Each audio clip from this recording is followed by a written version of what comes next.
No, that's right, Greg. They tell us that they've been complaining about this for months, so they were happy to hear this news, but they're also concerned because the city admits there's no place for these folks to go.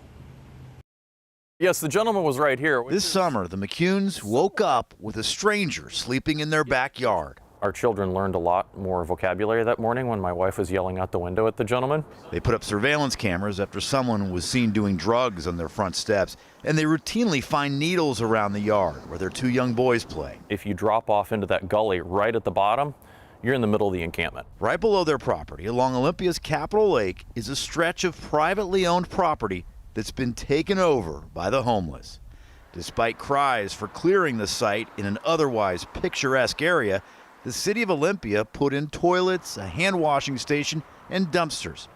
But things changed this fall after a homicide and 3 shootings were connected to the encampment. In this particular instance, at this time, things have gotten to the point where it's safer to close the camp than to try and continue to support it. The expiration of the governor's eviction moratorium allows for the clearing of the private property, but the city knows the problem will not be solved. That's the unfortunate thing about where we are right now. There really isn't a place for people to go. The city's soon-to-open shelter and affordable housing facility already has all of its space reserved, so the city is putting out a call for donations. Survival supplies are always welcome. Things like sleeping bags, warm clothing, shelter, tents, tarps. One of the things that is an asset to Olympia is the Capitol Lake. The location that sold Joel McCune on this property has become a liability.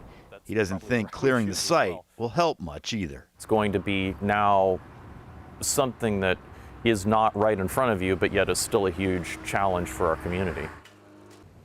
The site will be officially cleared out next Wednesday, a week from today, but the city's already working with folks there trying to connect them with social services. As for long-term solutions, this week the Thurston County Commissioners are exploring the idea of raising the sales tax to help generate some funding to help the homeless.